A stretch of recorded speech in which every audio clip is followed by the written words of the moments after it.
Hola, ¿qué tal? ¿Cómo están, queridos amigos de Urus Radio? Estamos aquí en nuestra cabina, transmitiendo desde la Ciudad de México. Los saludo, soy Doris y pues bueno, estamos aquí con el profesor Francisco Mendoza, que algunos de ustedes o muchos de ustedes ya lo conocen. Es quien nos narra estas magníficas historias de nuestro México. Profesor, ¿cómo está? Buenas noches. Licenciada, muy buenas noches, amigos de Urus Radio, muy buenas noches, con el placer de estar con ustedes, con usted, licenciada, un lunes más y que iniciamos una nueva etapa de la historia que vamos a estar platicando. Así es, ya esperada por muchos y nos están pidiendo más temas, profesor. Y pues el tema de hoy, y bueno, la serie es de... La guerra de reforma, licenciada, yo espero, como en otras ocasiones, cierto número de capítulos, esperemos que no se complique la transmisión, esperamos unos 10 capítulos más o menos platicando de la guerra de reforma, pero ya ven que siempre se dan más. Sí, yo lo sé, también nuestros amigos lo saben, profesor. Esto de estar platicando la historia, igual se vienen más cosas a la mente, ¿no? Y usted igual lo alarga, no hay ningún problema, profesor, no hay ningún problema porque nos siga platicando de nuestra historia. Y pues bueno, se quedaron pendientes algunas cosas, profesor. Nos va a platicar sobre Baja California, ¿verdad? Sí, vamos a hacer la mención de Baja California, licenciada. Sí, profesor, pues adelante. Saludos aquí a todos nuestros amigos que están en el chat. Está Carlos Montes, José Ramos, Rodrigo García, está Roberto Romo, Tonatiu Aguilar, está también Gudi Ruiz, está Raúl Franco, Carolina Hernández, está Felipe Nagao, Edgar Pacheco, está también Carlos Certucha, Fabricio Moreno, Javier Rosas, Jordan Pérez. Pues muchas gracias a todos ustedes. Hugo Villaseñor también está por acá. Y también nos falta algo, profesor. Tenemos el nombre del ganador de la Calaverita Histórico-Literaria, el segundo ganador. Les vamos a dar el nombre de este segundo ganador. Vamos primero a agradecer a nuestro jurado, que pues sí la vio un poquito difícil, pero pues ya salió el resultado. Agradecemos a Grisel García, a Silvia Hernández, Fernando Medel, Solveig Alcántara, Javier Ortega, Alberto Juárez, y pues bueno, todos ellos están muy metidos en lo que es la literatura y pues son profesores de literatura, el profesor Alberto, Solveig Alcántara, los demás están también muy ligados a la literatura. Pues bueno, creo que ya están esperando saber quién es el ganador. El ganador es Said Díaz, con su calaverita de Juan Valdivia, el soldado Cureña. Y pues fue muy buena. Las demás no se diga. Les invitamos a leerlas, los han leído muy poquitos, hay muy buenas, de verdad. Lo que es sucedió en Querétaro, está muy buena. Hay varias y de hecho el profesor me había sacado ahí a la luz de que yo escribí una calaverita. También está por ahí la mía. Si alguien me dice cuál es, igual le hacemos un regalito, ¿no, profesor? ¿Cómo ve? Claro, adelante, licenciada. No creo que le atine, pero bueno, vamos a ver. Pero antes de que se me pase, le vamos a pedir por favor a Said Díaz, sí, creo que sí es de Chiapas él, que nos mande por favor su dirección a nuestro correo y pues así ya les haremos llegar los libros tanto a él como a Jonathan, que también fue nuestro primer ganador. Y pues ahora sí, profesor, ¿está todo listo? Sí, licenciada, estoy viendo aquí en la pantalla un saludo de Hugo Villaseñor, dice saludos de Zaguayo, Michoacán. Yo tengo que confesar una cosa, mi acta de nacimiento dice nacido en Cotija, Michoacán, y ahí me crié, pero mi nacimiento así físico fue en Zaguayo, Michoacán, aunque no lo dice mi acta, pero yo nací en Zaguayo, Michoacán, y se puso un poco delicada mi mamá y la tuvieron que llevar a Zaguayo, nací, pero me registraron en Cotija y ahí crecí. Entonces, pues también es mi tierra por allá, entonces igual saludos por allá a todos. Y bueno, pues entonces vamos a iniciar, licenciada, amigos, tenemos que, Sí, así es. Ok, no, es que me llegó un mensaje. Quedamos en que íbamos a platicar así brevemente lo que fue, cómo se enteran en la península de la Baja California de la consumación de la independencia. Esta historia la platicó, bueno, yo se la escuché a José Manuel Villalpando, se me hizo muy, muy interesante, vaya el crédito para el maestro. Y resulta que un personaje que vino con Francisco Javier Mina, de los pocos que sobrevivieron, ¿sí?, de la campaña de Francisco Javier Mina, Daniel Stewart, se une al Plan de Iguala, a la lucha de Agustín Iturbide. Entonces, Iturbide le solicita que pida apoyo, ¿sí?, a las cabezas de la lucha de la independencia de Chile, en este caso a Bernardo O'Higgins, que se acerque con él, que vaya, lo busque hasta Chile, se acerque con él y le pida apoyo de hombres, de material de guerra, para que venga a México a ayudarnos a consumar la independencia. Y efectivamente Daniel Stewart va hasta Acapulco, aborda un barco y va a dar hasta Chile. Busca a los libertadores allá, a San Martín y a O'Higgins. San Martín como que no le hizo mucho caso, y O'Higgins sí, y le dice, es que mira, allá en Nueva España estamos peleando y pues necesitamos apoyo. Entonces él decide, le dice, mira, vamos a hacer esto, nosotros vamos a la campaña en el Perú, en el Virreinato del Perú, apenas termine la campaña del Perú e inmediatamente los apoyamos en la campaña de la Nueva España. Fíjense la solidaridad, amigos. Entonces, efectivamente, él los acompaña, hacen la campaña de Perú, se independiza Perú, ¿sí? Y entonces dice, bueno, pues ahora sí, tenemos hombres, tenemos barcos, vamos a apoyar a la Nueva España. Efectivamente viene una flota, ¿sí?, de barcos chilenos que llegan a Acapulco, y cuando llegan a Acapulco resulta que pues ya se había consumado la independencia. Entonces, muchas gracias, nos iban a ayudar, pero bueno, ya consumamos la independencia. Pero de todos modos, Daniel Stewart acude a la Ciudad de México y lleva a los comandantes de esta flota para que se entrevisten con Iturbide. Iturbide les da las gracias y todo esto, y dice, bueno, pero pues háganos un favor, ¿no? Ya que están en Acapulco, ¿por qué no nos ayudan con un barco para que vaya a Baja California e informe? ¿Por qué? Pues porque las comunicaciones eran dificilísimas en ese tiempo. Entonces, dice, pues para que les informe que ya hay independencia. Entonces, ellos aceptan, y de hecho envían dos barcos para que fueran a Los Cabos.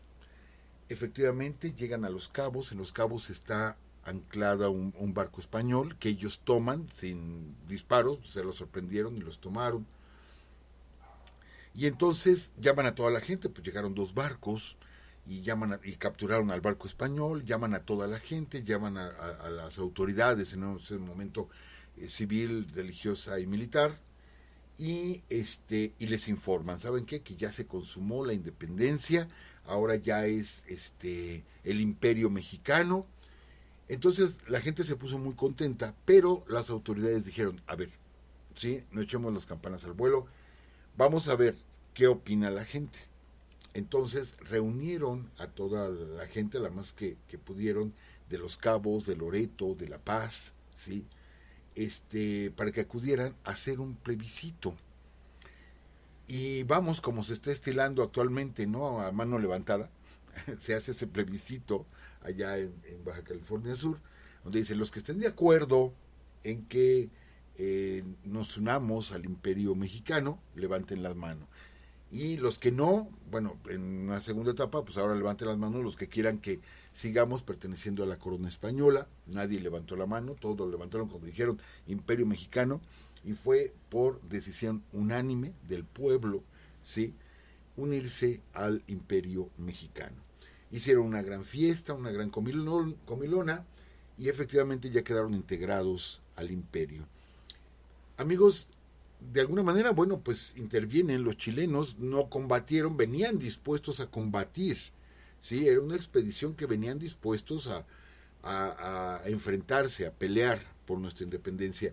No fue necesario, se les agradece mucho a los hermanos chilenos, a Bernardo O'Higgins sobre todo, y ellos, bueno, de ahí se despiden y se van otra vez hacia el cono sur.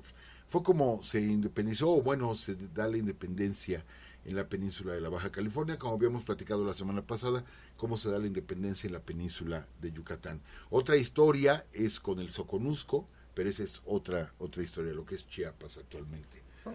Ok, y bueno, nos preguntaban también dónde están los restos de Juan Álvarez, y bueno, de hecho los restos de Juan Álvarez están en la rotonda de las personas ilustres.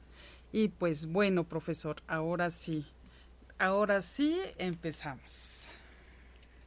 Bueno, amigos, pues abrimos un nuevo tema. No hemos querido como que continuar con los años, con la historia, digamos, siguiendo la cronología normal. Me acuerdo cuando platicamos de la Guerra de Intervención Norteamericana, pues nos saltamos un poquito a la venta de la mesilla y después nos regresamos a la independencia de México, y ahora pues vamos a iniciar la Guerra de Reforma. Varios de ustedes nos han pedido diversos temas, con todo gusto, pero miren, amigos, de veras es tanto lo que hay que platicar de la historia de nuestro país, es tanto, o más que nada, tanto lo que desconocemos de la historia de nuestro país, que ha sido la labor un poquito de Urus Radio, de estar rescatando esta historia olvidada. Y que bueno, son muchas las peticiones, de veras que todas las tenemos enlistadas. Yo puedo anunciar, adelantándome un poquito, que después de que hagamos esta serie de la Guerra de Reforma, pues estamos contemplando, porque lo han pedido mucho, la historia de México estado por estado. Esto es, vamos a hablar de su geografía de cada estado. Obviamente vamos a iniciar con Aguascalientes, y luego nos pasamos a Baja Norte, Baja Sur, Campeche, Coahuila, Chihuahua, Colima. O sea, nos vamos en orden alfabético, que entonces serían 32 programas, y ya los estamos preparando, ya estamos documentándonos. Entonces, esto va a ser terminando esta serie, para igual intentar darle gusto a todos ustedes, amigos, que nos hacen peticiones. Para iniciar, yo quiero comentarles que vamos a basarnos en esta serie en diversos libros, porque luego nos piden la bibliografía. Tenemos varios. En primer lugar, El México a través de los siglos, el tomo número 5. Vamos a hacer referencia al tomo 4, pero sobre todo el tomo número 5 de México a través de los siglos. Nos lo vamos a aventar todo. Tenemos otro libro que es La Guerra de 3 años, que se puede encontrar ahorita, digamos, son los libros que salieron este año. La Guerra de 3 años de Will Fowler, muy buena recopilación, la verdad, muy bien. El libro Patria, vamos a ver los 3 libros Patria de Paco Ignacio Taibo, sobre todo el libro número 1 de Patria.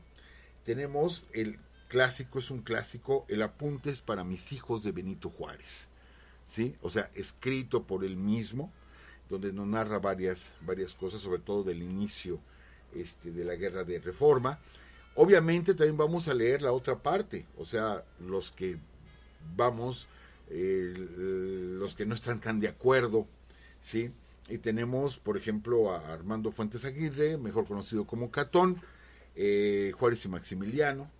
Y tenemos El verdadero Juárez de Francisco Bulnes también, que los vamos a estar mencionando, los vamos a estar utilizando como fuentes entre conferencias con la doctora Patricia Galeana, y otros historiadores que estamos buscando sus conferencias, y de ahí estamos tomando todos estos datos, amigos. Pero bueno, tenemos una historia así como llamada oficial, y nosotros nos vamos más allá de la historia oficial. Desgraciadamente la historia oficial es como las telas corrientes, licenciada, encoge, ¿sí? Cada vez se encoge más, como que le dan una lavada a la historia oficial y cada vez se encoge y encoge y encoge, y cada vez es más pequeña nuestra historia. Entonces, la idea, bueno, pues vamos a darle una buena planchadita a nuestra historia para hacerla crecer de nuevo, platicando muchas cosas, pero para ya entrar en materia, amigos. Llegar a la guerra de Reforma, lo decíamos en el promocional, si alguien o mucha gente desgraciadamente piensa que la Reforma pues es simplemente una avenida que está muy bonita, por cierto, y que está en el centro de la Ciudad de México. Hay mucha gente que dice que el cruce o el kilómetro cero del país es el cruce de Insurgentes y Reforma, que ahí comienzan a tomarse las medidas de todo el país. Hay gente que dice que está en el Zócalo. En sí, Reforma es muy recurrido. ¿Por dónde van todas las marchas? Pues por Paseo de la Reforma, que fue trazado precisamente por Carlota. Pues sí fue trazado, desemboca al Castillo de Chapultepec. Y bueno, algo que me llama poderosamente la atención es que en la avenida, en el Paseo de la Reforma, hay diferentes estatuas. De esto vamos a hablar en su momento, Hay diferentes estatuas, y esto fue una orden que da Porfirio Díaz cuando era presidente, de que todos los estados del país tenían que colaborar, ¿sí?, con 2 estatuas de las personas más significativas en la lucha de Reforma, ¿sí?, para que quedaran ahí en este paseo y pues se les hiciera un reconocimiento. Entonces pues ahí vemos estatuas de muchos personajes que participaron, Manuel Doblado, bueno, muchos, y muchos pues no sabemos ni siquiera quiénes son. Y desgraciadamente algunas estatuas han padecido pues el vandalismo. No nos interesa lo que representan, la lucha que fue esta guerra de 3 años, que fue una lucha sangrienta, y que hoy vamos a platicar que la lucha comenzó mucho antes, y en sí la guerra de Reforma no termina, oficialmente termina con la batalla de Calpulalpan, pero sabemos que esto fue como el medio tiempo, sí, un descansito, porque se nos viene la intervención francesa, que es la continuación de la guerra de Reforma. Entonces, amigos, ya ahora sí por fin entrar en materia. Salimos de nuestra lucha de independencia en 1821, viene el imperio de Iturbide, que no se consolida nunca ese imperio, muere Iturbide, viene la República, la Constitución de 1824 y nuestra Constitución. Guadalupe Victoria, Vicente Guerrero, y comienza a haber problemas. Guadalupe Victoria casi la libra en su cuatrienio, pero al último tiene el primer golpe de estado, que es Nicolás Bravo, y pelea con Vicente Guerrero, y empiezan los problemas, pero surgen 2 grupos antagónicos. Hay mucha gente que no le gusta que se comente esto, y que no le gusta el nombre de cada uno de ellos, pero inclusive Lucas Alamán forma el Partido Conservador, así le pone, Partido Conservador, ¿sí? Entonces se les ha quedado el mote de conservadores, mote que hasta el día de hoy se está como usando otra vez. Entonces yo no quisiera que nos confundiéramos. No estamos hablando de cómo se está llevando ahora la política, no nos metemos en la política actual, procuramos no hablar de política actual ni de los hechos actuales, siempre nos vamos a lo anterior, pero bueno, los conservadores ya estaban, y les digo, el mismo Lucas Alamán los organiza y le pone Partido Conservador. Y estaba por otro lado los liberales, ¿sí? Y bueno, pues todo esto tiene como origen, es real, las logias masónicas, yorquinos y escoceses, que después se van a transformar en partidos políticos, ¿sí? Yo recuerdo que el partido político anterior al Partido Conservador se llamaba Gente de Bien, así era el partido de la gente de bien, ¿sí? Y el otro era el partido del pueblo, o sea, ya estaba como que bien definida esa parte de nuestra historia. Vamos a tener en 1836 la pérdida de Texas, ¿sí? Vamos a tener en 1838 la Guerra de los Pasteles, bueno, y en el 29 el intento de Barradas de recuperar México para España. Y luego, pues vamos a tener del 46 al 48 la terrible guerra contra los Estados Unidos. Amigos, todos esos son antecedentes de lo que va a ser la Guerra de Reforma. Quizá porque la Guerra de Reforma quedó en medio de la guerra contra los Estados Unidos y la intervención francesa, por eso a lo mejor queda como un tanto opacada. Pero no, fue fundamental. Hay muchas cosas que se mueven en esa guerra. Estamos hablando de otra generación. Todavía la guerra del 47, bueno, del 46 al 48, todavía, ¿quiénes eran los comandantes de nuestras fuerzas? Pues era Santana, era Nicolás Bravo, gente que peleó en la independencia, era gente ya de edad, era gente madura, ¿sí? Gente curtidos en los campos de batalla, sí es cierto, pero ya era gente grande, a diferencia de quienes van a estar, ¿sí?, encabezando la Guerra de Reforma, que estamos hablando de Miramón, que llegó a ser presidente de México, es el presidente más joven que ha tenido México. Hablamos de Leandro Valle. Miramón y Leandro Valle fueron cadetes del Colegio Militar. Estamos hablando de gente joven, Tomás Mejía, ¿sí?, Ignacio Zaragoza, en fin, gente muy joven. Es otra generación. La generación de la independencia se va agotando, se va acabando, ¿sí?, después de la guerra de intervención norteamericana. Y ahora es gente joven, gente que nace ahí entre 1810, 1820, jóvenes de 30 años, 40 años, incluso unos más chicos. Estamos hablando de otra generación, la generación que ya vive la independencia de México. La gente que peleó, les digo todavía, con la intervención norteamericana, es gente que vivió el virreinato, ¿sí? Fueron generales que se hicieron militares durante el virreinato. Entonces, tienen otra mentalidad. Y la gente, insisto, de la Reforma, pues es toda una nueva generación, gente que ya creció con el México independiente. Pues bien, amigos, platicábamos de ese último periodo de gobierno de Santa Anna. Yo lo he comentado con ustedes. Creo que Santa Anna hizo buenas cosas en un inicio. Cometió errores, sí, en la Guerra de Texas cometió errores gravísimos, y en la intervención norteamericana también cometió errores gravísimos, para desfortuna de México. Pero también en la Guerra de los Pasteles, bueno, pierde una pierna, ¿no?, que después le harían tremendos honores a la pierna de Santa Anna y él se convierte en una víctima y mártir. Está bien, sí, está bien, pero de que peleó el señor, peleó, ¿sí? Pero esa última etapa donde lo buscan, pero lo buscan los conservadores, ¿sí? Pero los liberales, que ya estaba México perfectamente dividido entre conservadores y liberales, los liberales también estaban de acuerdo en que el único que podía poner orden en México era Santa Anna. Y van a Colombia por él, lo traen, tanto encabezando el Partido Conservador, pero avalado por los liberales. Aquí, que no se laven la mano los liberales y que digan, no, nosotros no lo trajimos, no, ustedes lo apoyaron, estuvieron de acuerdo en que regresara Santa Anna. Entonces, imagínense, amigos, Santa Anna se había ido huyendo con la vergüenza de haber perdido varias batallas, ¿sí? No firmó el Tratado de Guadalupe Hidalgo, lo hemos dicho muchísimas veces, él no firmó el Tratado de Guadalupe Hidalgo, él no entregó la mitad del territorio nacional, vende la mesilla.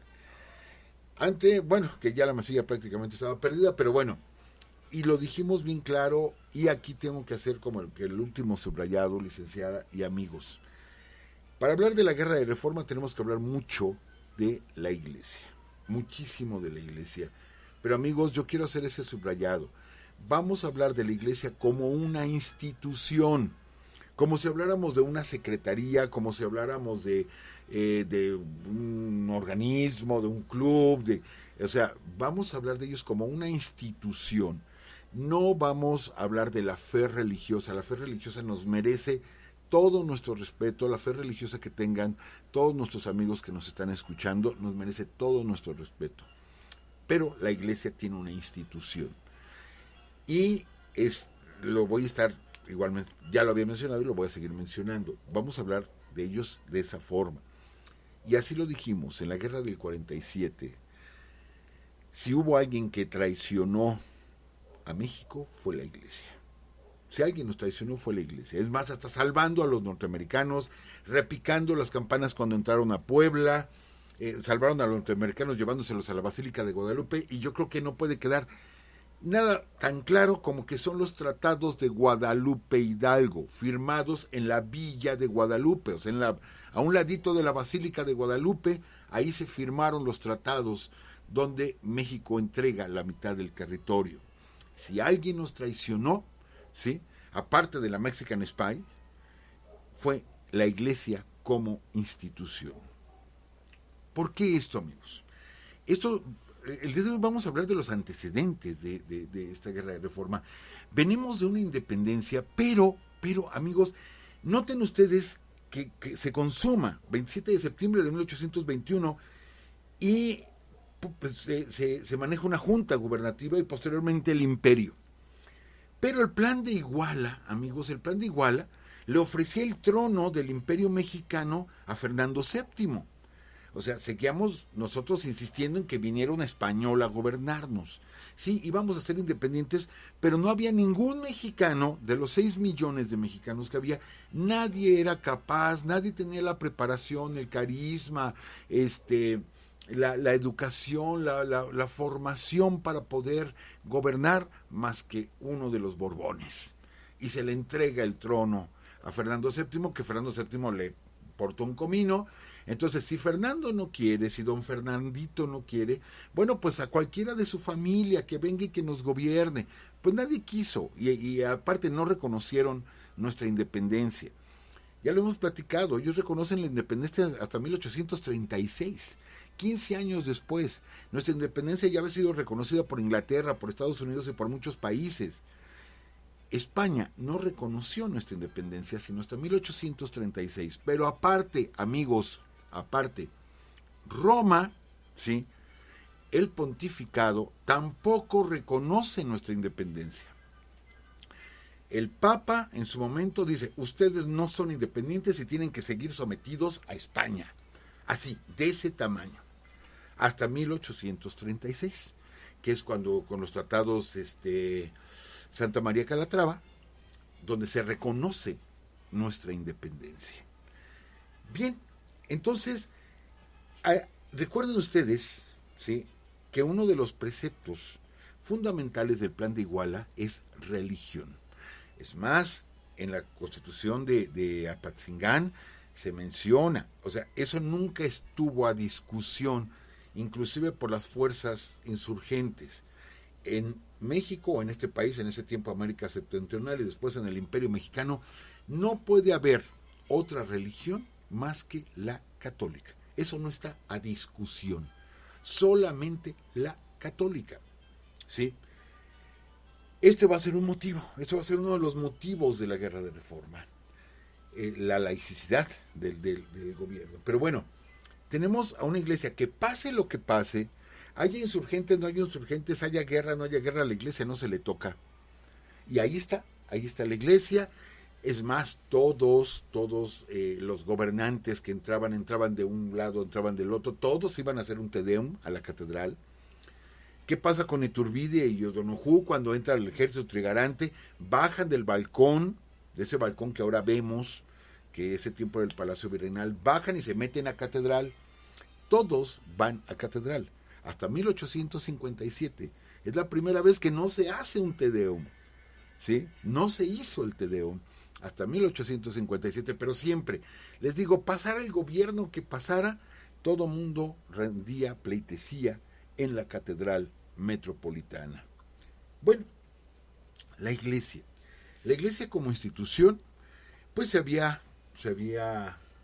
asentado desde la conquista, desde Cortés, que poco después llegan los 12 primeros frailes franciscanos, y a partir de ahí, bueno, luego llegarían los jesuitas, 1572, bueno, 1523 los franciscanos, 1525 los dominicos, y después jesuitas, dieguinos, etcétera, etcétera, etcétera. Las órdenes religiosas, vivimos durante 300 años bajo ese concepto religioso. Isabel y Fernando, los católicos, en 1492 instauran la Santa Inquisición, que lo hemos dicho, se habla mucho de la Inquisición, sí, en Europa fue terrible, ¿eh? La Inquisición en Europa fue sangrienta, fue terrible. En la Nueva España no tanto. Claro, con una sola persona que haya muerto en manos de la Inquisición en México es condenable, pero vamos, dentro de los males, pues el menor. Nosotros en 300 años tuvimos como 300 condenados, o sea, uno por año más o menos, que es poco comparado a las decenas de miles y aldeas arrasadas por la Inquisición en Europa. En México no fue tan dura, ¿sí? Sí se le tenía mucho miedo, claro que se le tenía miedo, claro que había tortura, pero vamos, les digo que de los males el menor, cualquiera que haya sido torturado, les digo, es una condena, pero bueno, dentro de todo no nos fue tan mal con la Inquisición en México. Pero bueno, la Iglesia, ¿por qué no cometió este tipo de matanzas como lo hizo en Europa con los cátaros, con varios pueblos? Porque aquí estábamos completamente sojuzgados. Aquí no era necesario, sí, porque aquí no pasaba gran cosa. Guillén de Lampart, sí, van ustedes a la Columna de la Independencia y al entrar uno ve una estatua de un hombre ahí quemándose en la hoguera. Es lo que nos recibe el ángel de la Independencia, y es Pedro Guillén de Lampart, que aquí ya hemos platicado de este irlandés a mitad del siglo XVII, cómo llega a querer independizar el virreinato. Y bueno, en la época de don Porfirio, pues decidieron hacerle una estatua, y ahí está su estatua en la Columna de la Independencia, ¿no? Pero bueno, no era necesario. Sí lo hubieran hecho, si lo hicieron en toda Europa, pero aquí no era necesario, porque nos tenían bien controladitos, pues. Entonces, este control que ejercía la Iglesia, y que vale la pena recordar, estos son de los datos que a mí me alteran mucho, como hasta finales del siglo XIX, 1880 y tantos por ahí, es cuando por primera vez el Vaticano reconoce oficialmente, quizá lo pudo haber dicho, pero no estaba escrito, es cuando reconoce el Vaticano o Roma, que los naturales de estas tierras tienen alma, ¿sí?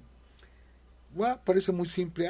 Pues sí, todos ustedes, inditos, tienen alma. ¿No? Parece algo muy simple. No es tan simple. Quiere decir que si no teníamos alma, éramos animales. Y hasta entonces reconocen que somos seres humanos. Hasta entonces. Sí, entonces antes éramos, les digo, como animales porque no teníamos alma, no teníamos conciencia. En fin, vean el manejo, ¿no? La educación estaba en poder de la Iglesia, los hospitales en poder de la Iglesia, toda la organización civil estaba en poder de la Iglesia, y está bien. Es más, nosotros como historiadores, ¿qué hacemos? Pues vamos a las iglesias a buscar archivos anteriores a la Reforma. Todo es gracias a lo que tenía la Iglesia guardada, ¿sí? Y vamos a los archivos en diferentes ciudades, y ahí estamos en los libros viejos. Sí, es cierto, ellos tienen todo eso, pero eso costaba, y costaba bastante, ¿sí? Porque había un control muy férreo, donde pues para yo ser ciudadano, para que se registrara mi nacimiento, me cobraban. Yo sé que ahorita hay un cobro por papelería, pero realmente es un cobro significativo en un registro civil. Más sin embargo, en aquellos años era un cobro alto para registrarme, para casarme, para morirme. Es más, los panteones pertenecían al clero, y eran los atrios de las iglesias, ahí donde se enterraba la gente. Y si tú no tenías dinero, pues lo siento mucho, ¿sí? Lo siento mucho, pero no te podemos enterrar en un panteón. Ahí búscale. Le pasó a don Valentín Gómez Farías. Bueno, él porque no lo quería la Iglesia, porque es el primer intento de leyes en contra de la Iglesia, y prohíben que se le entierre en un panteón perteneciente a ellos, y lo tienen que enterrar en el patio de su casa, ¿no? Y bueno, esto tenemos un montonal de anécdotas en todas partes del mundo. Le pasó a Molière en Francia le pasó, bueno, a tanta gente que le pasó, porque la iglesia era dueños y tenían total control, ¿sí? Tenían total control del uso de panteones, de hospitales, de escuelas, etcétera. Es más, aquí es donde viene uno de los primeros golpes, ¿sí? Previo a la Guerra de Reforma, la llamada Ley Juárez. Fueron 3 leyes muy importantes: la Ley Juárez, la Ley Lerdo y la Ley Iglesias. La Ley Juárez, ¿sí?, establecía que, fíjense, es que luego la historia nos la cambian, amigos, la historia nos la cambian. Yo me acuerdo cuando hablamos de la Guerra Cristera y que decían, es que cuando el gobierno llegó y no cerró las iglesias. No es cierto. El gobierno no cerró las iglesias. Fue una manera de protesta de la iglesia que se sentía agredida y decidieron, como una huelga, cerrar sus iglesias. Y dijeron, fue el gobierno. Y la gente se quedó con esa idea de que fue el gobierno. No, fue una orden de la iglesia el cerrar sus lugares de culto, ¿sí?, como protesta ante las agresiones que ellos decían estaban padeciendo. Pero les digo, ¿cómo se maneja todo esto? Bueno, la Ley Juárez, ¿sí?, no abolía los fueros, pero mucha gente que es antijuarista o pues sí, que está en contra de las leyes de reforma, dice, es que suprimían por completo los fueros. No se suprimían. Analícenla, léanla, y no lo suprimía. Es más, Juárez fue criticado cuando propuso esa ley por lo blanda que estaba esa ley. Les explico, amigos, de qué se trataba. De que tanto militares como religiosos tenían fuero. Esto es, que había tribunales militares y tribunales eclesiásticos. Si alguno de ellos cometía un delito, tenía que ser juzgado por un tribunal o militar o religioso. No podía ser juzgado por un tribunal civil. Ajá. Entonces iba un militar, mataba a alguien, lo denunciaban y él tenía que ir a un tribunal militar. Las autoridades civiles no podían hacer nada porque el señor tenía fuero. Pero si el señor estaba bien conectado con los demás militares, no le iban a hacer absolutamente nada. Pues lo mismo pasaba con la iglesia, con los ministros de culto. Ellos, si uno los acusaba de algo, iba a un tribunal eclesiástico, no a un tribunal civil, porque tenían fuero. Entonces nadie podía hacerles nada absolutamente. Dicen que la Ley Juárez les quitaba los fueros. No. Fíjense qué inocente ley. La Ley Juárez dice que podrán ser juzgados, aquel que comete un delito podrá ser juzgado por un tribunal civil o uno militar, o un tribunal civil o uno eclesiástico, donde él decida que lo juzguen. Entonces yo soy un eclesiástico, cometo un delito, entonces yo decido que me juzguen en un tribunal civil. Pues, ¿qué eclesiástico iba a decir eso? No, pues yo con un tribunal eclesiástico. O sea, la Ley Juárez les da la opción. Qué inocente opción.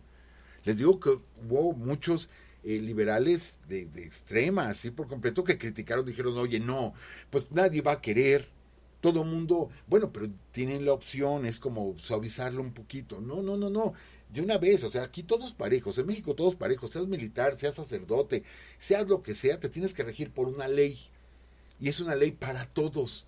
No puede haber una constitución para unos, una ley para otros y otra ley para otros, porque entonces son estados dentro del estado.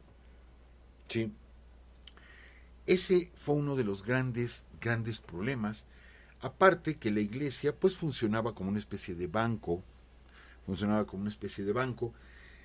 La iglesia hacía préstamos, pero amigos, la iglesia es la representante de Dios en la tierra y el préstamo me lo hacía Dios. Así, de plano, el préstamo me lo hacía Dios, ¿no? Entonces, ¿cómo no le iba yo a pagar a Dios? Aparte, la ley eclesiástica exigía el diezmo. El 10% de todas mis ganancias eran para la iglesia.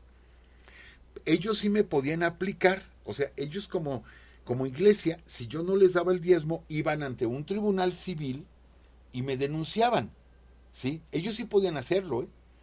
¿Por qué no me juzgaban en un tribunal eclesiástico? Pues no iba y ya. No, ellos me acusaban ante un tribunal civil, iban las autoridades civiles, me detenían, ¿sí? Y me castigaban si yo no le daba el diezmo a la iglesia. ¿Qué pasa? Que la iglesia era la institución más fuerte, ¿sí?, en el virreinato de la Nueva España y posteriormente en el imperio y posteriormente en la república, porque nadie se había atrevido a tocar a la iglesia. Les digo, Morelos, Iturbide, Guerrero, dijeron, la iglesia se respeta, y no se toca. Y no se tocó. Y no se tocó, y sabemos bien que ellos patrocinaron la rebelión de los polcos. Y sabemos bien que ellos entregaron o le dieron todo el apoyo a los norteamericanos en la intervención.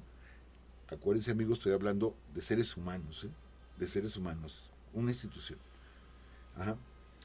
Bueno, pues gobiernos iban, gobiernos venían, y esto no avanzaba. Teníamos las mismas instituciones de antes de la independencia. O sea, no se movió nada. Solamente que ya no nos gobernaba España, y ahora nos gobernábamos nosotros, pero las instituciones estaban idénticas. Nada se movía de manera distinta. A pesar de la Constitución del 24, seguíamos exactamente igual. ¿Qué es lo que pasa con los excesos que comete Santana? Santana, 1854, 1853, regresa, invitado por conservadores y liberales, llega, es el peor periodo de Santana. Es más, algunos historiadores afirman que él estaba preparando convertirse en Antonio I, ¿sí? Así como fue Agustín, pues él iba a ser Antonio I. Él declara que se le tiene que llamar Su Alteza Serenísima, y empieza una monarquía, por así decirlo. Nunca lo declaró oficialmente, pero esto iba para una monarquía absolutista. Es cuando comete muchos excesos Santana, es represor, sumamente represor y sangriento Santana. Les digo, lástima porque hizo cosas buenas. O sea, en su momento llegó a hacer cosas buenas Santana, y lástima porque ahí cambia por completo. Lo que platicábamos, no lo sé, hace como 3 programas, cómo el poder va cambiando a la gente. Claro, sí. Entonces, Santana lo cambió el poder, y más que lo estaban aclamando de todas partes. O sea, no era un grupo o el otro, era todos lo estaban aclamando a Santana. Es más, Santana en ese tiempo es cuando decreta, ¿no?, que se cree el himno nacional mexicano, en fin, varias cosas, pero para intentar calmar a la gente. ¿Por qué? Porque la gente se empezó a molestar. Que decíamos la semana pasada, se le acusa, es que cobró impuestos por las puertas y ventanas. Sí, eso lo hizo Victoria desde antes. O sea, también le queremos cargar todo a Santana. O sea, sí, esa parte fue muy mala de Santana, pero también no todo. O sea, de pronto inventamos cosas, ¿no? Les digo, la historia nos la va modificando y las vamos cambiando.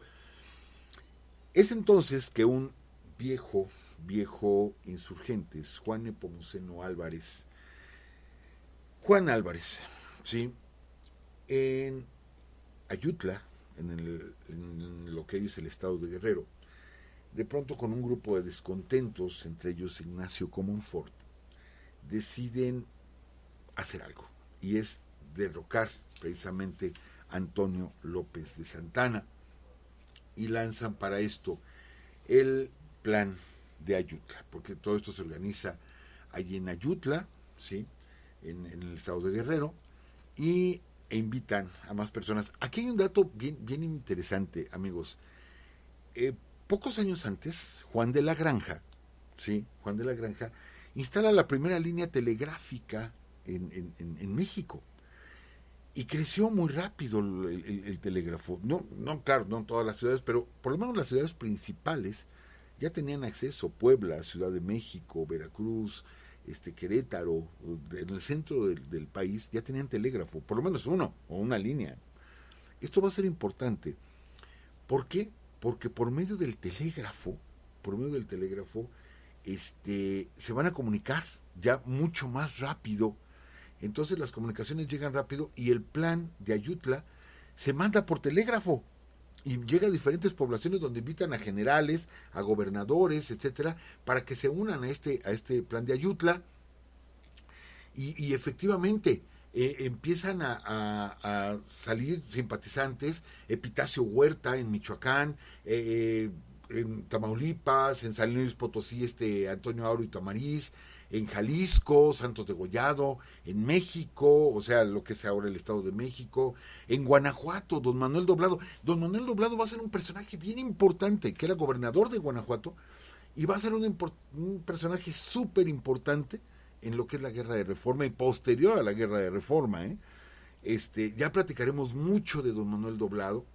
Y de hecho, Comonfort se va a los Estados Unidos y en los Estados Unidos consigue apoyo, ¿sí? Fíjense, estamos hablando de 1854, ¿sí? 1854, apenas tenía 6 años que los americanos nos habían quitado la mitad del territorio nacional y Comonfort va a los Estados Unidos y recibe apoyo, no del gobierno, pero sí de gente que él conocía, y se regresa a México con dinero para armas, para abastecimiento, etcétera, etcétera, para poder derrocar a Santa Anna. Esto, amigos, y la intervención de los norteamericanos en varias ocasiones en nuestra historia va a ser muy criticado para Juárez, ¿eh? Muy, muy criticado. Ya lo veremos en la toma de la ciudad de Veracruz, etcétera. Bueno, la defensa de Veracruz, que lo hace gracias a los americanos. Y esto va a ser muy criticado. Y siempre se le ha colgado la etiqueta de que él quería entregar el país a los yanquis, ¿sí? Y digo yanquis con respeto, así se les mencionaba en ese tiempo, y que estaba aliado a los norteamericanos, y es a partir de Comonfort. Comonfort es el primero que va. Para esto, y yo quiero platicar, se estaba esperando que alguien se levantara, ¿sí? En este caso fue Juan Álvarez, Ignacio Comonfort, y apenas se sabe del levantamiento, les digo, varios estados se unen, y varios liberales que se encontraban fuera de México, ¿sí?, regresan a México, entre ellos Melchor Ocampo, Ponciano Arriaga, Benito Juárez, que se encontraban en Nueva Orleans. Benito Juárez se había ganado la antipatía de Santa Anna, desde que no lo apoyó cuando Santa Anna quiso hacer una guerrilla después del 47. Y cuando llegó al poder, pues lo primero que hizo fue irse sobre Benito Juárez. Le manda un piquete de soldados, lo detienen, se lo llevan a Jalapa. Posteriormente le dicen que se lo van a llevar a Tehuacán, pero llega el hijo de Santa Anna y llega con otra orden y se lo lleva a Veracruz, a San Juan de Ulúa, lo mete en un barco y lo manda a La Habana. Allí en La Habana, él va a conseguir dinero, no sabemos, él lo platica en apuntes para mis hijos. No nos dice quién le prestó dinero, pero alguien le prestó dinero en La Habana y se va a Nueva Orleans. Él no se conocía con Melchor Ocampo, y ahí se conoce, y con un grupo importante de liberales que viven en Nueva Orleans, que comentábamos, amigos, Benito Juárez no tiene dinero, y dejó a su familia, dejó a Margarita, se va con un cuñado, José Manuel creo que se llamaba, o José María, José Manuel o José María, es quien lo acompaña, y Margarita abre una tienda en la población de Etla, y de lo que gana en la tienda, pues sobrevive ella y sus hijos, y todavía le manda un poquito de dinero a Benito, a Nueva Orleans. Fíjese la labor que ya lo hemos platicado de doña Margarita, mis respetos. Y bueno, en Nueva Orleans, ¿saben dónde vive Benito Juárez en Nueva Orleans? Conoce a una divina, así de esas, como psíquica, sí, una divina, y ella le renta lo que diríamos aquí, en la parte de arriba, ¿cómo se llama? Tapanco. Un tapanco, exacto, un tapanco, se lo renta a él y a su cuñado, y luego se iban a trabajar, y ahí donde trabajaban, ellos torcían puros, esto es, lo doblaban, o sea, armaban el puro, pero era un consultorio médico, y el médico era un farsante, o sea, era un farsante por completo el médico, y tenían un local, y el local lo dividían con una cortina. Entonces llegaba gente y preguntaban, ¿qué quiere, puro o médico? No, pues puro, ya le vendían sus puros. No, pues vengo a ver al doctor, y este cuate farsante se ponía luego una bata y ya salía todo muy digno a atender a sus pacientes. Pero bueno, con los puros, fíjense qué de anécdotas, amigos, que no conocemos. Con los puros los vendían y se iban a las cantinas, pero Juárez no entraba a la cantina, y ahorita van a ver por qué. Juárez no entraba a la cantina, y su cuñado, el hermano de Margarita, era el que se iba con todos los puros que hacían, y se iba a las cantinas a vender los puros, mientras Benito lo esperaba en la esquina. Y con esto sacaban dinero, para sobrevivir allí en Nueva Orleans. Pero, ¿por qué no entraba a las cantinas Benito? Bueno, resulta que a las 8 de la noche, todos los días, a las 8 de la noche, se disparaba un cañonazo que se escuchaba en toda la ciudad de Nueva Orleans. Era la señal para que todas las gentes de raza negra se metieran en los lugares donde vivían. No podía andar una persona de raza negra en la calle después de las 8 de la noche. Todos se tenían que meter. Pues bueno, Juárez y su cuñado se tenían que regresar luego a donde vivían, ¿sí? Por el temor que tenía Juárez de que lo confundieran con un negro, por el color de su piel, porque él era indio mixteco, ¿sí? Y lo digo indio con todo el respeto y veneración del mundo, a nuestros pueblos indígenas. Entonces, pero era tan oscuro que decía, van a pensar que soy negro y me van a detener. Córrele. Por eso no entraba a las cantinas, porque no tenían permiso los negros de entrar a las cantinas. Todavía no se venía a Lincoln y todo esto, ¿no? O sea, él tuvo que vivir como si fuera un negro, ¿sí? Ahí sí se aplica el dicho ese, ¿no? Trabajé como negro para vivir como blanco, ¿no? Entonces, fue así como vivió, se reunió con los liberales, Melchor Ocampo, les digo, con varios de ellos, y deciden regresar a México. Juárez, Melchor Ocampo y Ponciano Arriaga regresan por la frontera, por Tamaulipas, y Juárez se da la vuelta, se vuelve a embarcar, va a La Habana, de La Habana llega a Panamá, se brinca el estrecho, y luego agarra otro barco y viene a dar a Acapulco, llega y se presenta a las tropas de Juan Álvarez, que no lo conocía, no sabía quién era, dice, vengo a ponerme a sus órdenes. Primero con un oficial de menor rango, ¿qué sabe hacer? Pues soy abogado, entonces lo vamos a poner a hacer cartas. Pues póngame a hacer cartas. Pero ¿sabe qué? Aquí no hay uniformes. Pues Juárez andaba de calzón de indio y guarache. De calzón de indio y guarache cuando ya había sido gobernador del estado de Oaxaca, ¿sí? Y cuando se une a las fuerzas de Juan Álvarez, él le digo que no lo conocía en persona, pues andaba porque no había más, guarache y calzón de indio. Hasta que en una ocasión lo conoce Juan Álvarez, le dice, ¿quién es usted? Dice, soy Benito Juárez. Y ya, pues, Juan Álvarez dice, pues, oye, el exgobernador de Guanajuato, y ya le consiguen algo de ropa, y le dice, vas a ser mi secretario particular. Esto va a ser fundamental, amigos. Va a ser fundamental, ¿por qué? Porque Santana va a salir del país huyendo, no pudo con Juan Álvarez, intenta derrotarlo en Acapulco, acuérdense del baluarte de San Diego, intenta derrotarlo, no lo puede derrotar, y empieza a haber levantamientos en todo el país. En todo el país hay levantamientos en contra de Santana, que tiene que salir en agosto del 54, tiene que salir huyendo de México, ¿sí? Para regresar hasta muchísimos años después, ya muy mal físicamente, Antonio López de Santana. Y es entonces que entra un gobierno provisional a cargo del general Martín Carrera, y posteriormente, bueno, al triunfo de la revolución de Ayutla para quitar a Santana, Juan Álvarez queda como presidente provisional, solamente va a estar 2 meses de presidente provisional, y forma un gabinete. En este gabinete, amigos, está Juárez, está Ocampo, está Comonfort. Amigos, va a ser pues prácticamente el inicio, ¿sí?, de la parte política de la guerra de reforma. ¿Por qué? Porque Juan Álvarez va a entregar el poder inmediatamente a Comonfort, y Comonfort va a ser presidente interino de México desde 1855, diciembre del 85, hasta el 30 de noviembre del 57, que va a ser presidente interino, y con la Constitución del 57 es presidente constitucional, pero que va a durar solamente 1 mes y medio, y es lo que vamos a platicar la próxima semana, cómo la mamá de Ignacio Comonfort tiene que ver con el inicio de la guerra de reforma, increíblemente, lo vamos a platicar la próxima semana.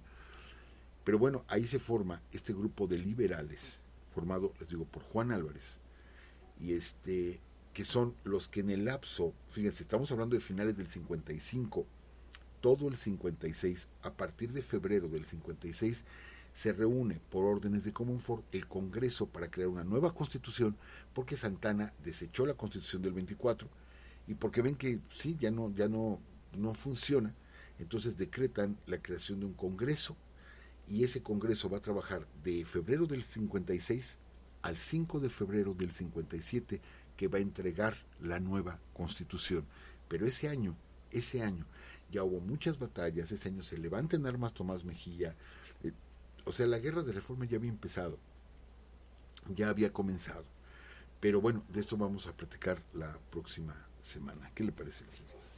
Muchas gracias, profesor. Es importante estos antecedentes para poder entender lo que sucedió en esta guerra de reforma.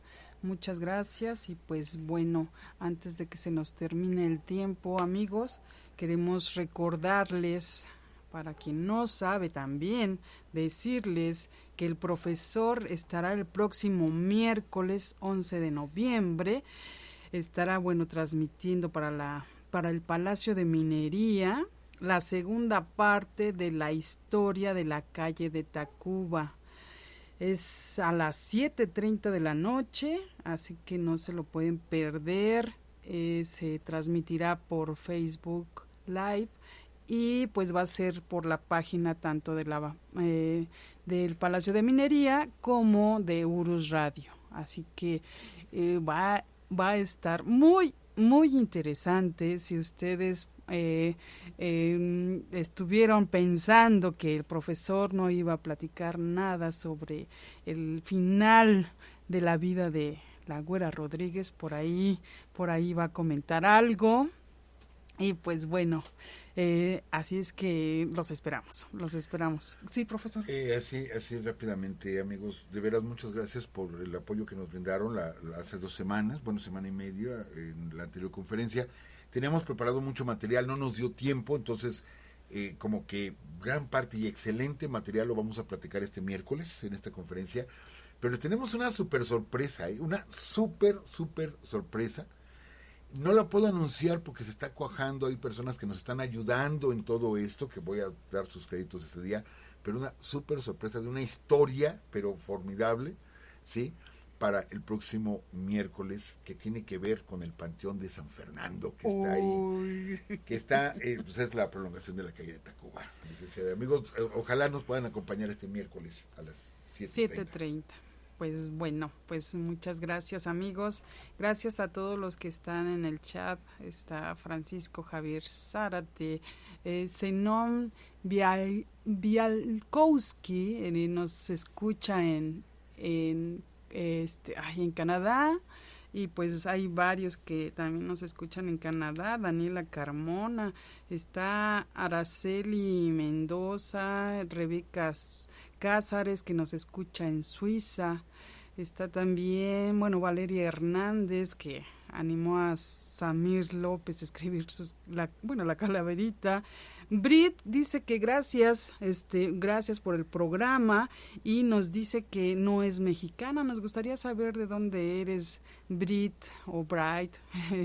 Pues bueno, amigos, los dejamos. Gracias a todos los que nos escriben, los que nos mandan mensajes por YouTube, por Twitter. Muchas gracias, y pues seguimos leyendo sus mensajes. No nos digan que no, por favor. Hay algunos que piensan que no los leemos, pero sí, así es que, nos vamos. Recuerden que nos escuchan todos los lunes a las 10 de la noche por www.spreaker.com/user/Urus Radio.